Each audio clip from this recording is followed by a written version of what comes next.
જય હિન્દ વિદ્યાર્થીઓ, હું છું પાયલબેન યાજ્ઞિક ફ્રોમ સારસ્વત સ્કૂલ રાતા વાપી. આપણે ચેપ્ટર નંબર 10 હેલો આલ્કેન અને હેલો એરિનના હેલો આલ્કેનની રાસાયણિક પ્રક્રિયાઓ ચાલુ કરી હતી અને એની અંદર એક પ્રક્રિયાઓ પતી હતી કેન્દ્ર અનુરાગી વિસ્થાપન પ્રક્રિયાઓ. એમાં તમને મેં એના બે પ્રકાર કરાવ્યા હતા, SN1 પ્રક્રિયા અને SN2 પ્રક્રિયા. ચલો હવે આજના વિડીયોની અંદર આપણે એ જ કેન્દ્ર અનુરાગી વિસ્થાપન પ્રક્રિયાનો અવકાશ રસાયણ દ્રષ્ટિકોણ જોઈશું. એટલે અવકાશ રસાયણ દ્રષ્ટિકોણ જ્યારે જોઈશું તો એ ક્લિયર કરવા માટે કેટલાક પદ તમારા ક્લિયર હોવા જોઈએ. તો એ કયા પદ છે તે જુઓ. તો સૌથી પહેલાં આપણે જોઈશું નંબર 1 પ્રકાશ ક્રિયાશીલતા, નંબર 2 કિરાલિટી, નંબર 3 ધારણ, નંબર 4 વ્યુત્ક્રમણ અને નંબર 5 રેશમીકરણ.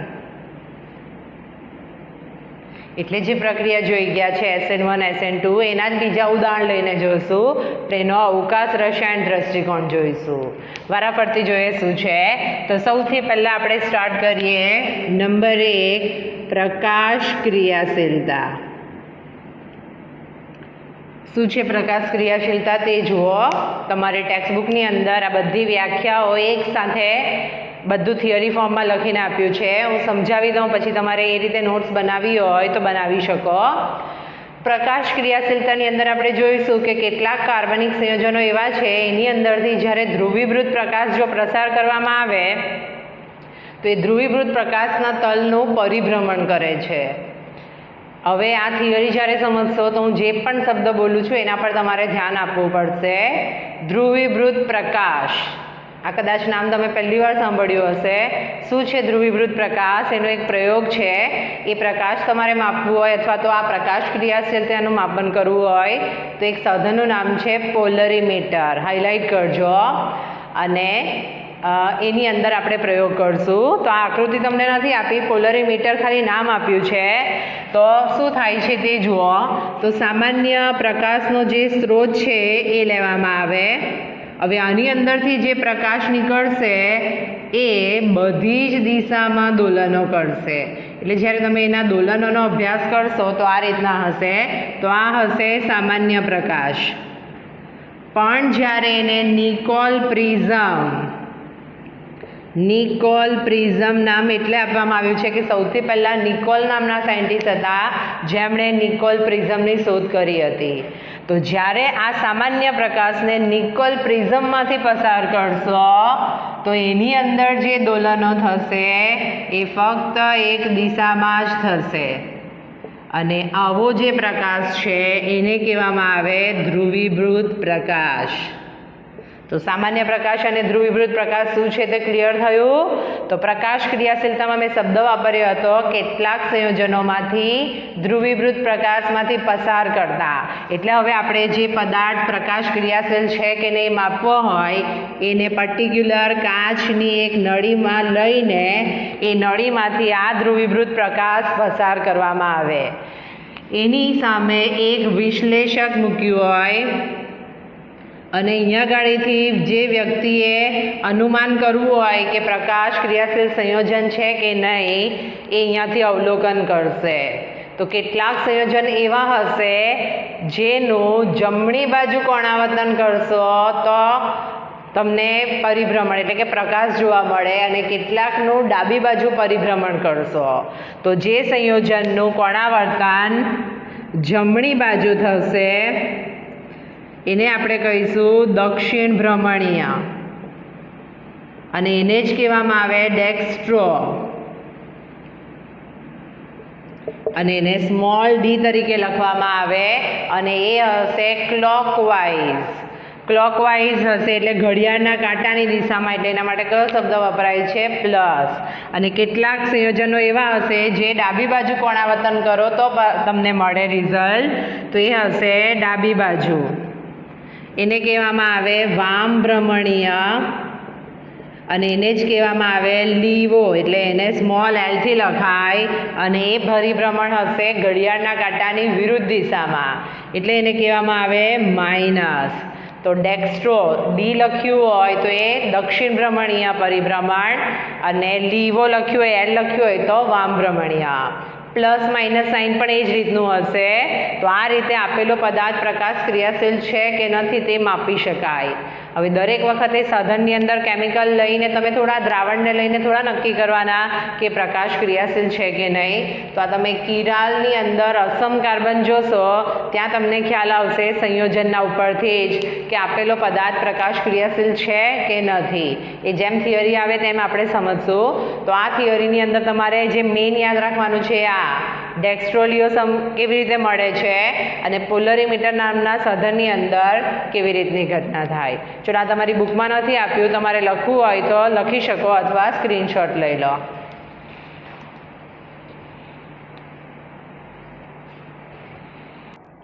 ચલો બીજું પદ સમજીએ અને એ છે કિરાલિટી. કિરાલિટી સમજો તે પહેલાં તમને આણ્વીય અસમિતિનું નોલેજ હોવું જોઈએ. તો શું છે આણ્વીય અસમિતિ તે જુઓ. તો સૌથી પહેલાં લુઈસ પાસ્ચર નામના સાયન્ટિસ્ટ હતા. એમણે કેટલાક સંયોજનોના જે સ્ફટિકો હતા એ પ્રતિબિંબ સ્વરૂપે અસ્તિત્વ ધરાવે. પ્રતિબિંબ કોને કહેવાય તે તમને ખ્યાલ જ છે. દાખલા તરીકે મારા ડાબા હાથનું પ્રતિબિંબ જોવું હોય તો એ જમણો હાથ કહેવાય. તો એમણે એ જ શોધ્યું કે કેટલાક સંયોજનોના સ્ફટિકો પ્રતિબિંબ સ્વરૂપે અસ્તિત્વ ધરાવે. અને આ જ બાબત હતી જેમણે આધુનિક અવકાશ રસાયણ વિજ્ઞાનનો પાયો નાખ્યો હતો. એમણે દર્શાવ્યું કે જે બંને પ્રકારના સ્ફટિક હશે એ એમના જલીય દ્રાવણ સમાન માત્રામાં, પણ ત્યારે કન્ડિશન શું છે, સમાન સાંદ્રતાવાળા દ્રાવણો માટે જ આ વસ્તુ લાગુ પડે, પરંતુ વિરુદ્ધ દિશામાં પ્રકાશીય ભ્રમણ દર્શાવશે. એટલે દક્ષિણ ભ્રમણીય હશે અને બીજું વામ ભ્રમણીય. તો જ એ પ્રતિબિંબ સ્વરૂપે અસ્તિત્વ ધરાવે એવું કહેવાય. અને એવો માનતા હતા કે પ્રકાશીય ક્રિયાશીલતામાં જોવા મળતો આ તફાવત બંને પ્રકારના સ્ફટિક પરમાણુઓની જે ત્રિપરિમાણીય ગોઠવણી હોય છે એટલે કે વિન્યાસ એની સાથે સંકળાયેલો છે. તમે SN2 પ્રક્રિયામાં જોઈ ગયા કે SN2 પ્રક્રિયામાં જ્યારે કેન્દ્ર અનુરાગી હુમલો કરે છે ત્યારે ઓલરેડી હાજર જે કેન્દ્ર અનુરાગી છે એ જોડાય છે અને જે નિપજ મળે છે એમાં કાર્બનનો વિન્યાસ બદલાઈ જાય. તો એ જ હવે આપણે આના આધારે નક્કી કરશું. ચલો ત્યારે જ વોન્ટહોફ અને સી લિબેલ નામના સાયન્ટિસ્ટે શું કર્યું, તો એમણે અસમ કાર્બન અથવા તો અવકાશ કેન્દ્ર કહેવાય એની શોધ કરી. અને આ અસમ કાર્બન જ હતો જે પ્રકાશ ક્રિયાશીલતા માટે જવાબદાર હતો. અને આ અસમ કાર્બન હતો એ અસમિતિ દર્શાવતો હતો. શું છે અસમ કાર્બન તે જુઓ. તો આપણને ખબર છે કે કાર્બનની ચતુષ્ક સંયોજકતા હોય.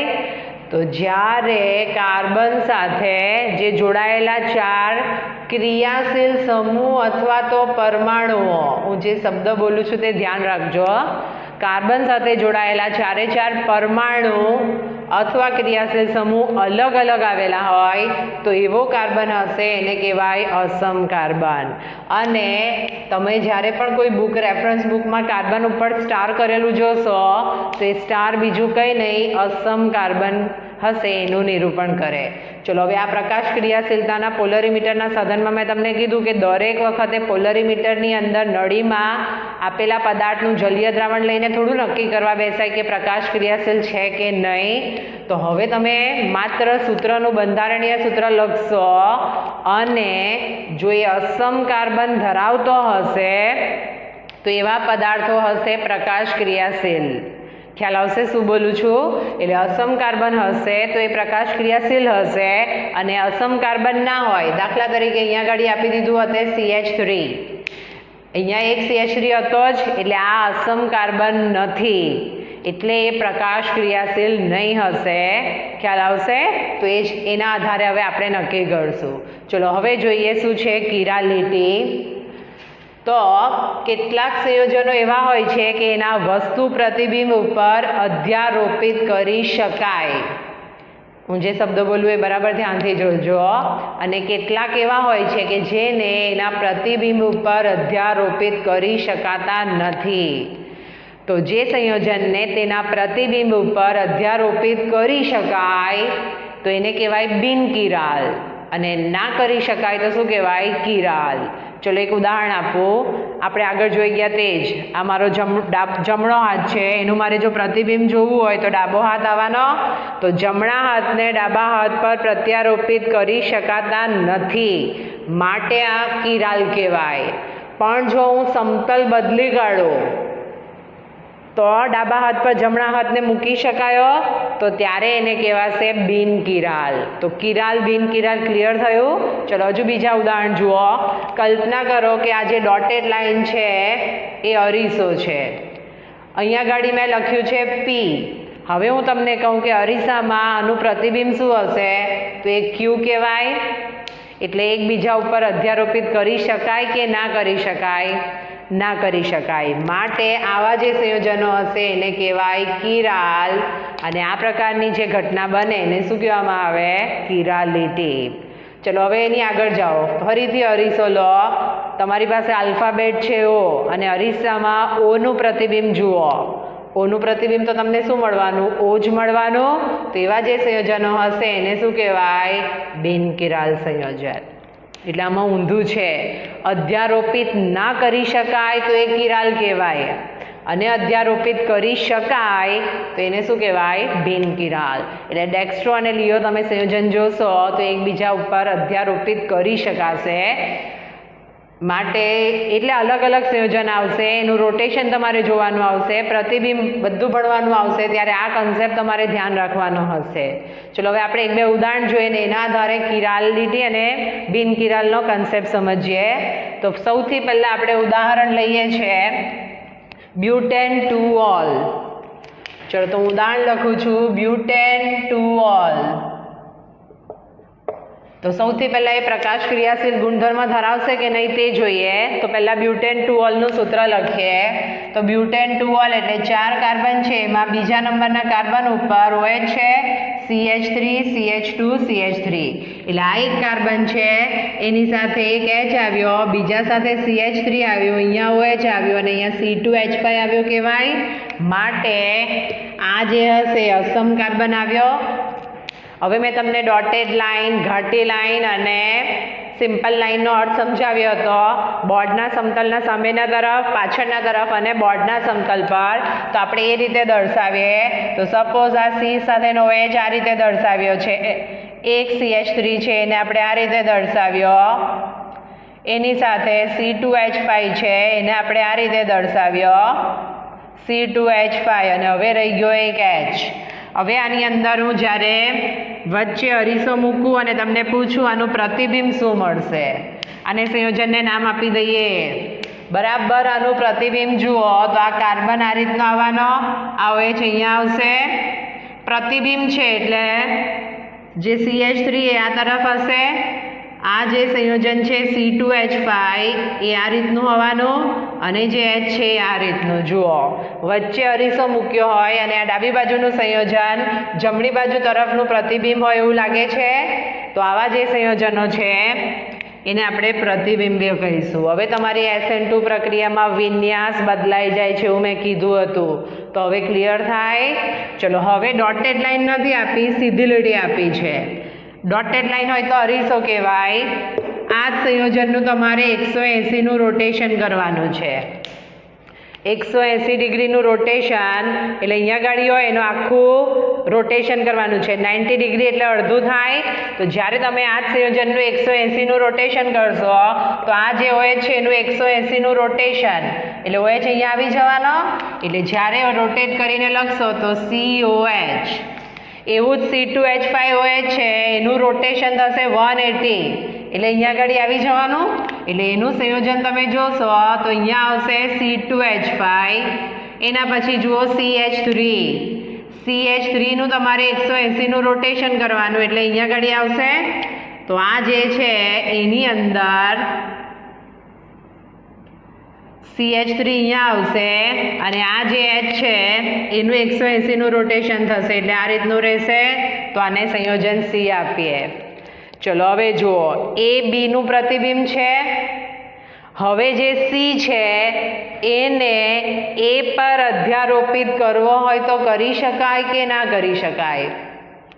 ડાબા હાથને જમણા હાથ ઉપર અધ્યારોપિત ના કરી શકાય એમ કીધું હતું. તો એ અને બી તો પ્રતિબિંબ છે એટલે એકબીજા ઉપર આ રીતે ગોઠવી શકાય જો વિન્યાસ બદલીએ તો, પણ મારે સી ને એ પર અધ્યારોપિત કરવો હોય તો ના કરી શકાય કારણ કે અહીંયા CH3 છે. જુઓ જ્યારે અહીંયા આગળ શું આવ્યું C2H5 માટે આ કયો ગુણધર્મ ધરાવે છે? કિરાલિટીનો.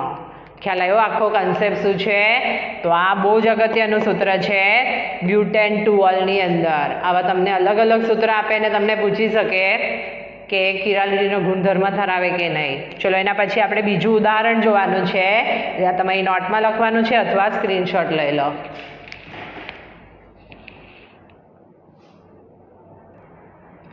ચલો આ તમે લખી દીધું હશે.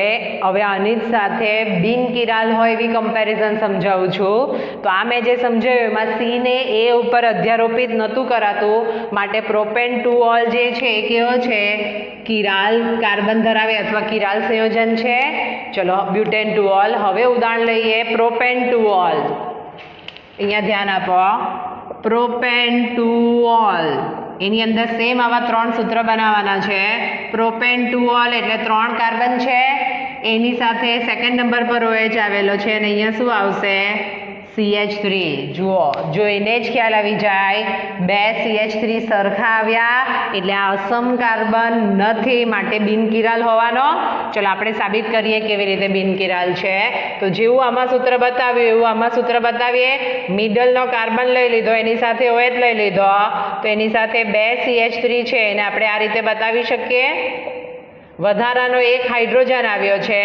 ચલો હવે વચ્ચે અરીસો મૂકો અને એનું પ્રતિબિંબ જુઓ અને આપણે નામ આપી દઈએ ડી. તો આ જે સી છે એની સાથેનો જે OH છે આ રીતનો આવવાનો, એનું પ્રતિબિંબ છે એટલે આ CH3 અહીંયા આવશે.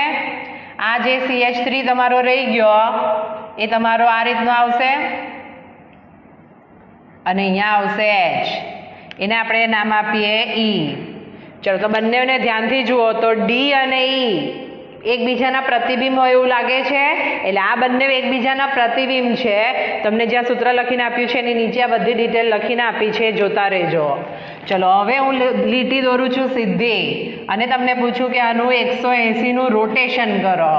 180નું રોટેશન કરો એટલે આગળ સમજાવ્યું એ જ રીતનું આ OH અહીંયા આવી જવાનો એટલે અહીંયા જ્યારે બતાવશો તો આ કાર્બન સાથેનો OH અહીંયા આવશે. ચલો હવે આનું 180નું રોટેશન કરો એટલે આ CH3 અહીંયા આવવાનો, તો એ જે હશે આ ટાઈપનો હશે CH3. હવે આ જે CH3 છે એનું 180નું રોટેશન કરો તો અહીંયા ગાડી આવવાનો અને આ H તો એમનો એમ છે જ, એને નામ આપી દો F. ચલો તો જુઓ ડી અને E એકબીજાના પ્રતિબિંબ છે. આમાં મેં તમને કીધું હતું કે સી ને એ ઉપર અધ્યારોપિત કરી શકાય તો ના કરી શકાય એટલે આપણે કિરાલ કીધો હતો. હવે આ સૂત્ર ધ્યાનથી જુઓ. F અને D ને કમ્પેર કરો. CH3 CH3 CH3 H બધા એક જ સમતલમાં છે એટલે F ને D ઉપર અધ્યારોપિત કરી શકાય માટે પ્રોપેન ટુઓલ છે કેવો છે? બિનકિરાલ. તો કિરાલિટી આખી શું છે તે ક્લિયર થઈ ગયું. આ જ રીતના તમે અલગ અલગ સૂત્ર તમારી બુકમાં આપ્યા છે સૂત્ર ફોર્મમાં 3, તેમાં ટ્રાય કરજો કે એમાં કિરાલ છે કે બિનકિરાલ. ખ્યાલ આવશે. ચલો હવે આ તમારી નોટમાં લખવાનું છે અથવા સ્ક્રીનશોટ લઈ લો.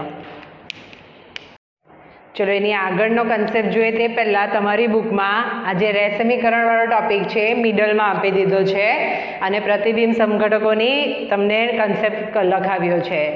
સમઘટકો એટલે મેં તમને કીધું હતું અણુ સૂત્ર સરખા, બંધારણીય સૂત્ર અલગ અલગ, પણ અહીંયા આપણે વાત કરવાની છે પ્રતિબિંબ સમઘટકો. તો અત્યારે જ મેં તમને પ્રતિબિંબ કેવી રીતે હતું તે બ્યુટેન ટુઓલ અને પ્રોપેન ટુઓલના સૂત્રમાં સમજાવ્યું. તો શું છે વ્યાખ્યાના સંદર્ભમાં તે જુઓ. તો જે પ્રતિબિંબીઓ પરસ્પર અધ્યારોપિત ન થઈ શકતા હોય તેવા અવકાશીય સમઘટકોને આપણે શું કહીએ છીએ? પ્રતિબિંબ સમઘટકો. હવે એ લોકો કઈ વસ્તુ એમાં સેમ હશે ને કઈ વસ્તુ અલગ હશે?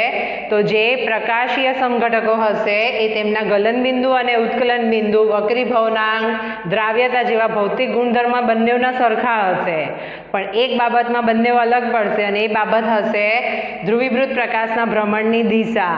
તો એક સમઘટક હશે એ દક્ષિણ ભ્રમણીય હશે અને બીજો હશે વામ ભ્રમણીય હશે, એટલે કે ડેક્સ્ટ્રો લિયોના સંદર્ભમાં. ચલો તો આપણે એક ઉદાહરણ લઈએ. સૌથી પહેલાં લઈએ ઉદાહરણ બ્યુટેન 2 ક્લોરોબ્યુટેન 2 ક્લોરોબ્યુટેન આ સૂત્ર તમારી બુકમાં નામ લખીને જ આપ્યું છે. બ્યુટેન એટલે 4 કાર્બન થવાના, એના બીજા નંબર ઉપર તમારું આવ્યું છે ક્લોરો, એટલે આ અસમ કાર્બન હોવાનો, કારણ કે એની સાથે એક Cl છે, એક C2H5 છે, એક CH3 છે અને એક H આવ્યો, માટે એના પ્રતિબિંબ મળવાના. વચ્ચે અરીસો લખી દીધો. ચલો હવે એનું પ્રતિબિંબ બતાવીએ તો C છે, એની સાથે એના Cl ને આ બાજુ બતાવીએ, C2H5 CH3 અને H. તો આ એક સમઘટક થવાનો. હવે એનું પ્રતિબિંબ જોશો તો અહીંયા CCl તો આ રીતનું આ બાજુ આવવાનો, આ જે C2H5 છે એનું પ્રતિબિંબ આ રીતનું આવશે અને આ H છે એ આ રીતનું. તો જુઓ આ બંનેને એકબીજા ઉપર અધ્યારોપિત કરી શકાતા નથી. ડાબો હાથને જમણા હાથને અધ્યારોપિત ના કરી શકાય, પણ વિન્યાસ બદલો તો અધ્યારોપિત કરી શકાય. તો આવા જે સમઘટકો છે એને આપણે કહીશું પ્રકાશ સમઘટકો. ખ્યાલ આવી ગયો શું છે તે? તો પછી રેશમીકરણ શું છે? તો જ્યારે બે પ્રતિબિંબ સમઘટકોનું સરખા પ્રમાણમાં મિશ્રણ હશે, એનું પ્રકાશીય ભ્રમણ જે હશે 0 હોય. એટલે જ્યારે બંને પ્રકારના જે સમઘટક હશે એનું સરખું પ્રમાણ, એટલે કે 50% 50%, આ રીતનું જ્યારે મિશ્રણ લેવામાં આવે તો એનું પ્રકાશીય ભ્રમણ 0 થઈ જાય. કેમ આવું થશે? તો રીઝન એ હશે કે બંને એકબીજાના ભ્રમણને શું કરશે? નાબૂદ કરશે. તો એ જ લખીને આપ્યું છે, કારણ કે એક સમઘટક હશે બીજા સમઘટકના ભ્રમણને શું કરી દેશે? નાબૂદ. તો આવા જે મિશ્રણ છે એને આપણે શું કહીશું? રેશમિક મિશ્રણ. તો જે પ્રતિબિંબ હશે એ બે પ્રકારના વિન્યાસ બતાવે, ડેક્સ્ટ્રો લિયો. ડેક્સ્ટ્રો એટલે દક્ષિણ ભ્રમણીય એટલે પ્લસ, વામ ભ્રમણીય એટલે લિયો એટલે કે એલ એટલે કે માઇનસ. તો જ્યારે પણ રેશમિક મિશ્રણ હશે તો ત્યાં DL લખીને આપ્યું હશે, અથવા તમને જ્યાં પણ પ્લસ માઇનસ લખીને આપ્યું હશે તો એ હશે રેશમિક મિશ્રણ. ખ્યાલ આવી ગયો શું છે રેશમિક મિશ્રણ? ચલો તમારી નોટમાં લખવાનું છે અથવા સ્ક્રીનશોટ લઈ લો. ચલો એની આગળનો કન્સેપ્ટ જુઓ, ધારણ. ધારણ સમજવા માટે મેં એક ઉદાહરણ લીધું છે, 2-મિથાઇલ બ્યુટેન 1-ઓલ. તો આ 2-મિથાઇલ બ્યુટેન 1-ઓલ છે એનું બંધારણ દોરીને આપ્યું છે. એની જ્યારે HCl સાથે પ્રક્રિયા કરવામાં આવે તો જે નિપજ મળશે એમાં OH નું વિસ્થાપન થઈને ત્યાં શું આવી જશે? Cl. તો નિપજ તમને મળશે એ હશે 1-ક્લોરો 2-મિથાઇલ બ્યુટેન. તો અત્યાર સુધી જે પ્રક્રિયા સમજાવી એની અંદર આ પણ કેન્દ્ર અનુરાગી છે, આ પણ કેન્દ્ર અનુરાગી છે. એના કારણે જ્યારે પ્રક્રિયા થાય તો વિન્યાસ બદલાઈ જાય એવું કીધું હતું, પણ આની અંદર ધારણમાં શું થાય છે? આ જે સંમિત કેન્દ્ર છે એના બંધોની અવકાશમાં ગોઠવણીમાં સંપૂર્ણતા સચવાઈ રહે છે. એટલે ગોઠવણી એની એ જ છે જુઓ, અને ત્યાં ક્રિયાશીલ સમૂહ આવી ગયો, એટલે કે આ જે થયું એને વિન્યાસનું ધારણ કહેવાય. વિન્યાસ એટલે ગોઠવણી છે, તો આ રીતની ગોઠવણી જેમાં હશે એને ધારણ કહેવાય. તો શું અલગ છે એની અંદર? તો જુઓ અહીંયા મેં લખીને આપ્યું છે લિયો. લિયો એટલે બ્રેકેટમાં માઇનસ છે અને આમાં મેં લખીને આપ્યું છે પ્લસ. તો આવા જે ગોઠવણી હશે કે જેમાં રાસાયણિક રૂપાંતર દરમિયાન એક સંમિત કેન્દ્ર પરના બંધોની અવકાશમાં ગોઠવણીમાં સંપૂર્ણતા સચવાઈ રહે. એટલે અહીંયા આગળ જે વિન્યાસ છે સંમિત તલ, અહીંયાથી બધા એકબીજાથી અલગ પડવાના હતા, તો એ ત્યાં સંપૂર્ણતા જળવાઈ રહે, તો એવા એને આપણે કહીશું ધારણ. તો એવું શું થાય છે કે અહીંયા આગળ તમારું બદલાતું નથી, અને અહીંયા કેમ લિયો લખીને આપ્યું ને અહીંયા કેમ પ્લસ લખીને આપ્યું? તો આ જે OH છે અને આ જે Cl છે બંનેની પ્રકૃતિ તો અલગ અલગ છે, તો એટલે પ્રક્રિયક અને નિપજના સંમિત કેન્દ્રના વિન્યાસ સમાન છે, પરંતુ નિપજના જે ભ્રમણના ચિહ્નો છે એ શું છે? બદલાયેલા છે. તો આવું જેમાં જોવા મળે એને શું કહેવામાં આવે? ધારણ. ચલો હવે આપણે જોઈએ વ્યુત્ક્રમણ. વ્યુત્ક્રમણ તમને ધારણ, વ્યુત્ક્રમણ અને રેશમીકરણ ત્રણે એક સાથે ભેગું હોય એવું એક ઉદાહરણ આપ્યું છે, તો આપણે એને એ જ રીતે જોઈએ. ચલો એક ઉદાહરણ જુઓ. દાખલા તરીકે C2H5 એની સાથે H જોડાયેલો છે, એની સાથે CH3 છે અને કોઈ પણ એક હેલોજન આપ્યો છે. એની પ્રક્રિયા જ્યારે વાય સાથે થાય તો તમને બે અલગ અલગ બાજુ પ્રક્રિયા થાય તો અલગ અલગ ગોઠવણી મળે તે છે. ચલો સપોઝ અહીંયા ગાડી જ્યારે વાય જોડાય તો સિમ્પલ જે પ્રક્રિયા થાય, મિડલનો કાર્બન છે એની સાથેનો C2H5 તો આ રીતે જ રહેશે, જે H છે એ આ રીતે જ રહેશે, CH3 છે તમારો એ સપોઝ તમારો આ રીતે રહ્યો, અને અહીંયા ગાડી મેં તમને શીખવાડ્યું એ જ રીતનું આ જે એક્સ છે એ નીકળી જશે અને ત્યાં ગાડી સપોઝ વાય આવી ગયું તો આપણે આને નામ આપીએ એ અને નામ આપીએ બી. બીજું શું થઈ શકે તે જુઓ. તો અહીંયા ગાડી જે સી છે C2H5 છે એ તમારું એ રીતનું જ રહેવાનું. અહીંયા ગાડી જે H છે તે નીકળીને અહીંયા ગાડી આવી જશે CH3, અને હવે જે X હતો ત્યાં ગાડી શું આવી ગયું વાય. ખ્યાલ આવે છે? તો એમાંથી જ્યારે બી બને તો એને કહેવાય ધારણ.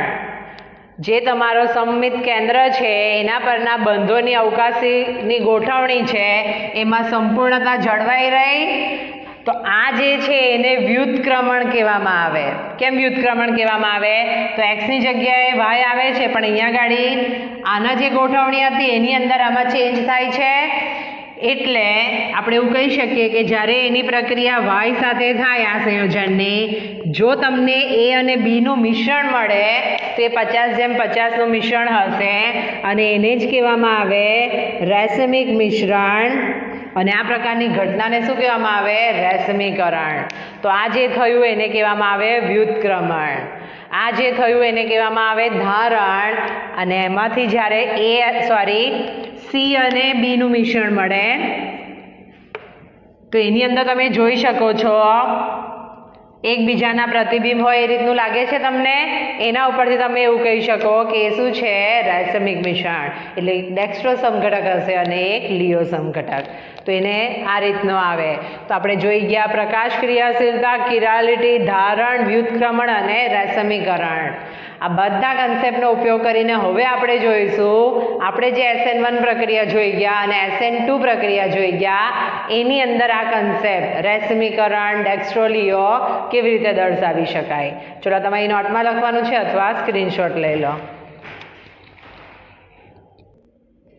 ચલો આ જે સૂત્ર જોઈ ગયા એમાં કાર્બનની આજુબાજુ આપણે 3 જ સંયોજનો બતાવ્યા છે. 4 હોય તો એની અંદર કરેક્શન કરજો. આ જે હાઇડ્રોજન છે તે બતાવવાનો રહી ગયો છે એટલે એનું આ રીતનું હશે, અહીંયા આગળ હાઇડ્રોજન આવશે.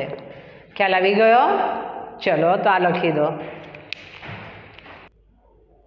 ચલો હવે આપણે જોઈશું SN2 અને SN1 પ્રક્રિયામાં શું થાય છે. તો SN2 પ્રક્રિયા હશે એમાં વિન્યાસનું વ્યુત્ક્રમણ થશે અને SN1 પ્રક્રિયા હશે એમાં રેસમીકરણ થશે. કેમ એવું થાય તે જુઓ. તો તમને એક ઉદાહરણ આપ્યું છે 2-bromo-octane 8 કાર્બનવાળો હશે. તો એની જ્યારે NOH સાથે પ્રક્રિયા કરવામાં આવે છે તો જે OH- છે એ Br- વિરુદ્ધ દિશામાં ગોઠવાય છે. આવું જ મેં તમને SN2 પ્રક્રિયામાં સમજાવ્યું હતું. બંને કેન્દ્ર અનુરાગી સેમ વીજભાર ધરાવે છે એટલે એકબીજા પ્રત્યે અપાકર છે. તો ત્યારે મેં તમને જે વ્યુત્ક્રમણમાં શીખવાડ્યું એ જ રીતનું વિરુદ્ધ દિશામાં ગોઠવાય છે, કારણ કે અહીં જે OH- આવવાનો એનો જે ભ્રમણ હોવાનું તો એક જે હશે Br- એનું હશે લિયો, અને જ્યારે OH- જોડાશે તો એ જે સંયોજન બનવાનું ઓક્ટેન 2-ol એનું કયું આવવાનું? ડેક્સ્ટ્રો. તો આ રીતે તમને એની અંદર વ્યુત્ક્રમણ થયેલું જોવા મળે. પણ જ્યારે SN1 પ્રક્રિયા હશે તેમાં મેં તમને શીખવાડ્યું છે કે 2 તબક્કામાં થાય. પહેલો તબક્કો છે ધીમો તબક્કો, પ્રતિવર્તી તબક્કો, અને એ છે કાર્બોકેટાયનની બનાવટ. અને બીજા તબક્કામાં શું થાય? કેન્દ્ર અનુરાગી પ્રક્રિયા હુમલો કરે કાર્બોકેટાયન પર અને તમને નીપજ મળે. તો એ નીપજ રેસમિક મિશ્રણ હશે, એટલે કે ડેક્સ્ટ્રોલિયોનું મિશ્રણ. આવું કેમ હોય છે? તો અહીંયા તમને એક ઉદાહરણ આપ્યું છે. એ જ ઉદાહરણ છે 2-bromo-propane. એનું જ્યારે પહેલા તબક્કામાં પ્રતિવર્તી તબક્કો છે એની અંદર કાર્બોકેટાયન બને છે અને Br- નીકળે.